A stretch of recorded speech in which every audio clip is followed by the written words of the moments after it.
Hello மக்களே, welcome to RJ Tamil audio novels.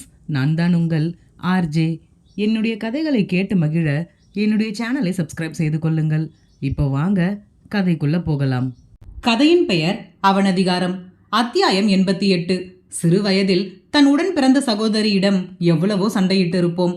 விளையாட்டு சாமான் முதல் உடுத்தும் உடை வரை அனைத்திற்கும் போட்டிதான்.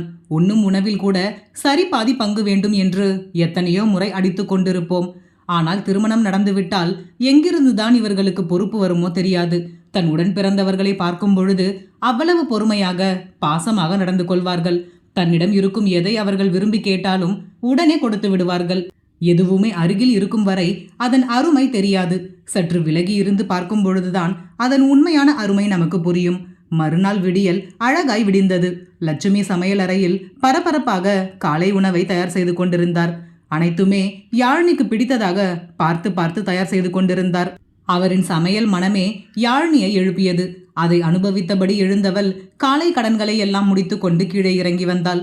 தன் தாயின் சமையல் வாசத்தை பிடித்தபடி இறங்கி வந்தவளுக்கு மனதில் ஒரு புறம் வருத்தமாக இருந்தது. மீண்டும் இதையெல்லாம் அனுபவிக்க எத்தனை நாட்கள் ஆகுமோ என்ற வருத்தம் தான் அது. இருப்பினும் திருமணம் ஆன பிறகு அனைவரின் வாழ்க்கையும் இப்படித்தானே இருக்கும் என்று தன் மனதை தேற்றியபடி சமையலறைக்குள் நுழைந்தவள், அம்மா, இன்னைக்கு என்ன ஸ்பெஷல்? வீடே உங்க சமையல் வாசனையில் மணக்குது என்று கேட்டபடி சமையலறையின் ஸ்லாப் மேல் ஏறி உட்கார்ந்தாள். அவளின் கையில் ஒரு குவளையில் பாயாசத்தை ஊற்றி கொடுத்தவர், எப்படி இருக்குன்னு சாப்பிட்டு பார்த்து சொல்லு. யாழினி, உங்க சமையலை குறை சொல்ல முடியுமா? எனக்கு ரொம்ப பிடிச்ச பாயாசமாச்சே என்றபடி அதனை ரசித்து ருசித்து குடித்தாள். பிறகு வெண்ணிலாவும் கையில் விழியும் சமையல் அறையில் நுழையும் பொழுதே இந்த காட்சியை பார்க்க, வெண்ணிலா, என்னம்மா, உங்க சின்ன பொண்ணுக்கு மட்டும்தான் பாயாசமா, எங்களுக்கெல்லாம் கிடையாதா என்றாள் கிண்டலாக. லட்சுமி, எல்லாருக்கும் சேர்த்து தாண்டி செஞ்சிருக்கேன் என்றபடி அவர்களுக்கும் கொடுத்தார். பிறகு அனைவரும் தயாராகி வர குடும்பமாக சேர்ந்து அமர்ந்து காலை உணவை உண்டு முடித்தனர். யாழினியின் குடும்பம் ஊருக்கு புறப்பட்டது. அனைவரிடமும் கனத்த மனதுடன் யாழினி விடை கொடுத்தபடி காரில் ஏற செல்ல அபிமன்யு வேலுச்சாமி தாத்தாவை பார்த்து, உங்ககிட்ட ஒரு நிமிஷம் பேசணும் என்று விட்டு அறைக்குள் சென்றான். வேலுச்சாமி தாத்தா பார்வையால் அனைவரையும் பார்த்தபடி அபிமன்யுவை பின்தொடர்ந்து செல்ல சற்று நேரத்திற்குள் அபிமன்யுவும் வேலுச்சாமி தாத்தாவும் வெளியே வந்தனர். குடும்பத்தில் உள்ள மற்றவர்கள் அனைவரும் அவர்கள் என்ன பேசி இருப்பார்கள் என்று பார்க்க இருவரின் முகத்தை வைத்தும் எதையும் கண்டுபிடிக்க முடியவில்லை. யாழினி அபிமன்யுவிடம் கிசுகிசுப்பாக, என்னாச்சு என்றாள். ஏதாவது பிரச்சனையாக இருக்குமோ என்று அவளுக்குள் ஒரு சிறு பதட்டம்.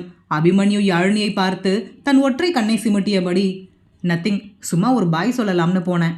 அதற்கு மேல் யாழினி எதுவும் தோண்டி துருவி கேட்கவில்லை. அப்படியே விட்டுவிட்டாள். வள்ளியம்மை பாட்டி மரகதம் பாட்டியின் கையை பிடித்து கொண்டு, வரேங்கா, அப்பப்போ ஊருக்கு வாங்க, உங்க பேத்தியை பார்க்கணும்ல. மரகதம், கண்டிப்பா வருவோம், நீங்க பார்த்து ஜாக்கிரதையா போயிட்டு வாங்க, அடிக்கடி ஃபோன் பண்ணு. ஆரியன், பாட்டி, இன்னும் எவ்வளவு நேரம் 2 பேரும் கையை பிடிச்சுக்கிட்டு இப்படியே நின்றுட்டு இருக்க போறீங்க? இப்போ நீங்க வரலன்னா உங்களை இங்கேயே விட்டுட்டு நாங்கள் மட்டும் தனியா ஊருக்கு போயிடுவோம். வள்ளி அம்மை, என்னை இங்கேயே நீ விட்டுட்டு போனா உங்க தாத்தா உன்னை வீட்டுக்குள்ளேயே விடமாட்டார் என்று ஆரியனுக்கு பதில் கொடுத்தவர் தன் அக்காவிடம், சரிக்கா, வரேன் என்று விட்டு காரில் ஏறினார். அனைவருக்கும் பாய் சொல்லிவிட்டு கிளம்பினர். பிறகு கார் அபிமன்யுவின் கையில் சீறி பாய்ந்தது. வீட்டை அடைந்ததும் அனைவரும் களைப்பாக அமர்ந்துவிட அபிமன்யு தனக்கு முக்கிய வேலை இருப்பதாக கூறி அலுவலகம் கிளம்பி சென்று விட்டான். இவர்கள் அனைவருக்கும் தண்ணீர் அருந்த கொடுத்தபடியே மீரா, என்ன எல்லாரும் நல்லா என்ஜாய் பண்ணீங்களா என்று விசாரித்தார்.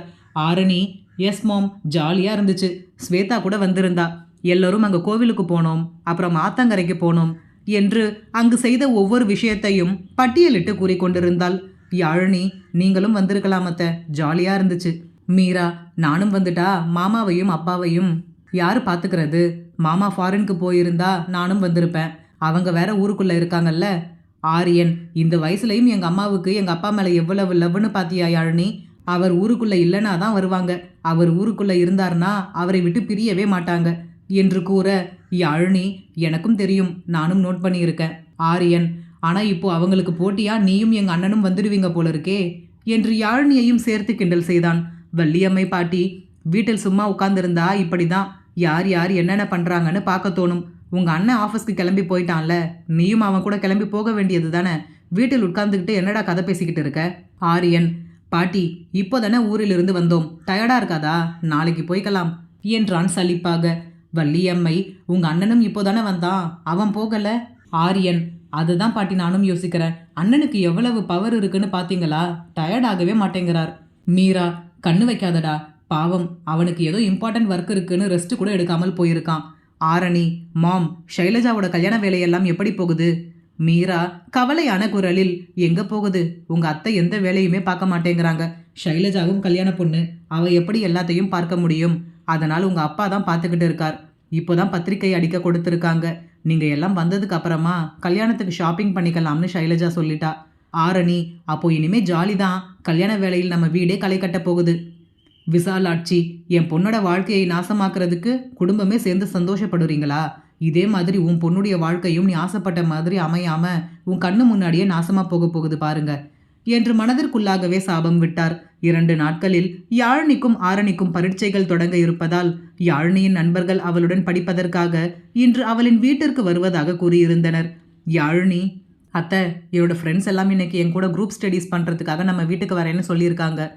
மீரா, அதுக்கு என்னம்மா, தாராளமாக வரட்டும். ஆரணி ஹாலில் அமர்ந்திருந்தவள் யாழினியின் பேச்சை கேட்டு, என்னது அவங்களா? மாம், அவங்க எல்லாம் சரியான வானர படைங்க. இவளுக்கு மேலே இருப்பாங்க மாம், வீட்டையே 2ஆக்கிடுவாங்க. யாழினி, பாருங்க அத்தை, என்னுடைய ஃப்ரெண்ட்ஸை எப்படி சொல்கிறான்னு என்று ஆரணியை முறைத்தபடி மீராவிடம் குற்றம் சாட்டினாள். மீரா, ஆரணி, அவளுடைய ஃப்ரெண்ட்ஸ் படிப்பதற்காக நம்ம வீட்டுக்கு வராங்க, இப்படியெல்லாம் சொல்லக்கூடாது. ஏன், நீ ஸ்கூல் படிக்கும்போது உன்னுடைய ஃப்ரெண்ட்ஸை எத்தனை தடவை நம்ம வீட்டுக்கு கூப்பிட்டுட்டு வந்திருக்க? ஆரணி, மாம், என்னுடைய ஃப்ரெண்ட்ஸ் எல்லாம் அமைதியாக இருப்பாங்க, ஆனால் இவளுடைய ஃப்ரெண்ட்ஸ் எல்லாம் அப்படி கிடையாது, எல்லாருக்குமே வாய் ரொம்ப அதிகம். மீரா, அவங்க என்ன இங்கே ஸ்டே பண்ணவா வராங்க, படிச்சுட்டு போயிட போகிறாங்க என்று ஆரணிக்கு பதில் கூறியவர் யாழினியிடம், எப்போ வராங்கம்மா என்று விசாரித்தார்.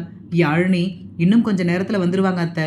ஆரணி, யாழினி, மறந்துட்டியா, இன்னைக்கு சண்டே, அண்ணா கூட ஆஃபீஸ் கிளம்புன மாதிரி தெரியலையே, இன்னைக்கு போய் உன்னோட ஃப்ரெண்ட்ஸ் எல்லாம் வர வச்சிருக்கியே, ஒருவேளை அண்ணா வீட்டில் இருந்தா எதுவும் சொல்ல மாட்டாரா?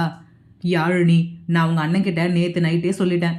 அவங்க ஓகேன்னு பர்மிஷன் கொடுத்ததுக்கு அப்புறம் தான் என்னுடைய ஃப்ரெண்ட்ஸையே இங்கே வர சொன்னேன். அப்பொழுதுதான் தூங்கி எழுந்து சோம்பல் முறித்தபடி வந்த ஆரியன், அதான் என்னுடைய அண்ணனையே உன் கைக்குள்ளே கொண்டு வந்துட்டியே, இனிமே எல்லாம் உன்னோட ராஜ்யம்தான் என்று கூறியபடி சோபாவில் வந்து அமர்ந்தவன், அம்மா, எனக்கு ஒரு காஃபி என்று மீராவிடம் ஆர்டர் செய்தான். யாழினி, 10 மணி வரைக்கும் தூங்கி எழுந்திருச்சு வந்து காஃபி வேற கேட்குறியா? எல்லாரும் பிரேக்ஃபாஸ்டே சாப்பிட்ட முடிச்சாச்சு, இப்போதான் உனக்கு விடிஞ்சுதா? ஆரியன், ஹலோ மேடம், எங்கள் அண்ணா உனக்கு மரியாதை கொடுக்க சொன்னாலும் சொன்னார், உனக்கு ரொம்ப வாய் அதிகமாயிடுச்சு, என்கிட்டயே கேள்வி கேட்குறியா? யாழினி, ஆமாம், உன்னுடைய அண்ணி கேட்குற கேள்விக்கெல்லாம் நீ கரெக்டாக பதில் சொல்லணும், இல்லை நான் உங்கள் அண்ணன்கிட்டயே கம்ப்ளைண்ட் பண்ணிடுவேன் என்றால் மிரட்டும் தோணியில். ஆரியன், அம்மா பாருங்க அம்மா, இவர் ரொம்ப ஓவரா பண்ணுறா. இவர்கள் பேசிக்கொண்டிருக்கையிலேயே யாழினியின் நண்பர்கள் படை வந்து சேர்ந்தது. வாசலிலேயே, ஹாய் யாழினி என்று கத்தியபடி வர்ஷினி, ரவி, அசோக் மற்றும் அஸ்வின் என 4 உள்ளே நுழைந்தனர். ஆரணி முணுமுணுப்பாக, பாத்தீங்களா, நான் அப்போவே சொன்னேன்ல, பாருங்க, ஃப்ரெண்டு வீட்டுக்கு வருவதற்கு யாராவது இப்படி கத்திக்கிட்டே வருவாங்களா? இனிமே என்ன நடக்க போகுதுன்னு மட்டும் பாருங்க. மீரா, வாங்க என்று அனைவரையும் இன்முகமாக வரவேற்றார். வர்ஷினி, ஹாய் ஆண்டி, நாங்கள் எல்லாரும் யாழினியோட ஃப்ரெண்ட்ஸ், இன்னைக்கு நாங்கள் குரூப் ஸ்டடீஸ்க்காக வந்திருக்கோம். மீரா, யாழினி முன்னாடியே சொல்லிட்டாமா, வாங்க எல்லாரும் வந்து உட்காருங்க. ஆரியன் வர்ஷினியையே வைத்த கண் வாங்காமல் பார்த்து கொண்டிருந்தான். அதை பார்த்த ஆரணி ஆரியனிடம், என்னடா அந்த பொண்ணை அப்படி பார்க்கற? தன்னை ஆரணி கண்டு கொண்டதை உணர்ந்த ஆரியன் என்று பல்லை காட்டி சமாளித்தான். ஆரணி, அந்த பொண்ணுக்கு மொத்தம் 6 அண்ணனுங்க, யாரோ இந்த பொண்ணை சைட் அடிச்சாங்கன்னு சொல்லி வெட்டிட்டு ஒரு அண்ணன் இப்போதான் ஜெயிலில் இருக்காராம் என்று ஆரியனின் தலையில் பெரிய குண்டாக தூக்கி போட்டாள். ஆரியன் அதிர்ச்சியாக, நிஜமாவா சொல்ற? சைட் அடிச்சதுக்கு போயா வெட்டினார் என்றான் சந்தேகமாக. ஆரணி, பின்ன தங்கச்சியை சைட் அடிச்சா பார்த்துக்கிட்டு சும்மா இருப்பாங்களா? என்கிட்ட யாராவது வம்பு பண்ணா நீயும் அண்ணனும் பார்த்துக்கிட்டு சும்மாவா இருப்பீங்க? ஆரியன், அழகான பொண்ணுங்களை பார்த்தாதான் ஆரணி சைட் அடிப்பாங்க, உன்னை போய் யாராவது சைட் அடிப்பாங்களா? ஆரணி, உனக்கு ஹெல்ப் பண்ணலாம்னு சொன்னேன் பாரு, என்ன சொல்லணும் போ, யார்கிட்டையாவது போய் வெட்டு வாங்கிட்டு வந்தாதான் நீ எல்லாம் திருந்துவ என்று விட்டு கோபமாக தன் அறைக்கு சென்று விட்டாள். ஆரியனுக்கு வர்ஷினியை பார்த்ததுமே பிடித்து விட்டது. ஆரியன், என்ன யாழினி, உன் ஃப்ரெண்ட்ஸ்க்கு எங்களை எல்லாம் இன்ட்ரடியூஸ் பண்ணி வைக்க மாட்டியா? யாழினி, ஓ பண்ணலாமே, இதான் என்னுடைய அத்தை என்று மீராவை கை காட்டினாள். இது பாட்டி, அப்புறம் ஆரணி தான் உங்களுக்கு தெரியும்ல, அவ தான் அத்தை பொண்ணு, இது ஆரியன், அத்தையுடைய 2வது பையன். வர்ஷினி, எங்க ஃபர்ஸ்ட் பையனை காணும்? யாழினி அவர் ரூமில் இருப்பார் என்று கூறிக்கொண்டிருக்கும் பொழுதே மகேந்திரன் எங்கோ வெளியே சென்றுவிட்டு வீட்டினுள் நுழைந்தார். இதுதான் என்னுடைய மாமா என்று மகேந்திரனை அறிமுகப்படுத்தினாள். மகேந்திரன், என்னம்மா யாழினி, இவங்க உன்னோட ஃப்ரெண்ட்ஸா? யாழினி, ஆமா மாமா, படிக்கிறதுக்காக வந்திருக்காங்க. மகேந்திரன், ஓகே ஓகே, நல்லா படிங்க என்று விட்டு தன் அறைக்கு சென்று விட்டார். ரவி, சரி வா, நம்ம படிக்க ஸ்டார்ட் பண்ணலாம். யாழினி இவர்கள் அனைவரையும் அழைத்து கொண்டு கார்டன் ஏரியாவிற்கு சென்றாள். வர்ஷினி, வாவ், இந்த இடமே சூப்பராக இருக்கு யாழினி, நல்லா மெயின்டைன் பண்ணுறீங்க. யாழினி, இது எல்லாத்துக்குமே அத்தையும் பாட்டியும் தான் காரணம். அவங்க தான் கரெக்டாக மெயின்டைன் பண்ணுறாங்க. இங்கே கொஞ்சம் அமைதியாக இருக்கும், யாரும் வரமாட்டாங்க. நம்ம இங்கே படிக்கலாமா? சரி என்று அனைவரும் அங்கேயே அமர்ந்து படிக்கத் தொடங்கினர். பச்சை பசேல் என்ற புல்வெளியும் வண்ண வண்ண நிறங்களில் பூத்து குலுங்கும் மலர்களுக்கு மத்தியில் அமர்ந்து படிக்க வர்ஷினிக்கு மிகவும் பிடித்திருந்தது. இந்த சூழலே அமைதியாக ஏதோ இதமாக இருந்தது. படிக்கலாம் என்று வந்த அனைவருக்குமே இப்பொழுது படிக்கும் சிந்தனையே இல்லை. வர்ஷினி அந்த சூழலை அனுபவித்தபடி வேடிக்கை பார்த்து கொண்டு அமர்ந்திருந்தாள். அஸ்வினுக்கு இந்த சூழலில் யாழினியை பார்க்க தேவதை போல் தெரிந்தது. சுற்றிலும் அழகிய வண்ண மலர்கள், அதற்கு நடுவே வீற்றிருக்கும் தேவதை என யாழினியை மனதிற்குள் வர்ணித்தபடி அமர்ந்திருந்தான். யாழினி அதை கவனிக்காமல் என்ன படிக்கலாம் என்று புத்தகத்தை புரட்டி கொண்டு அமர்ந்திருந்தாள். இவர்கள் யாரின் பார்வையையும் கவராதபடி ஆரியன் அவனது அறையின் பால்கனியிலிருந்து வர்ஷினியையே நோட்டம் விட்டபடி நின்றிருந்தான். அஸ்வினின் எண்ணம் யாழினிக்கு தெரிய வருமா? இனி வரும் அத்தியாயங்களில் பார்ப்போம். இந்த கதை பிடித்திருந்தால் மறக்காம லைக் பண்ணிட்டு அப்படியே சப்ஸ்கிரைப் பண்ணிடுங்க ஃப்ரெண்ட்ஸ். மீண்டும் அடுத்த அத்தியாயத்தில் சந்திப்போம். நன்றி.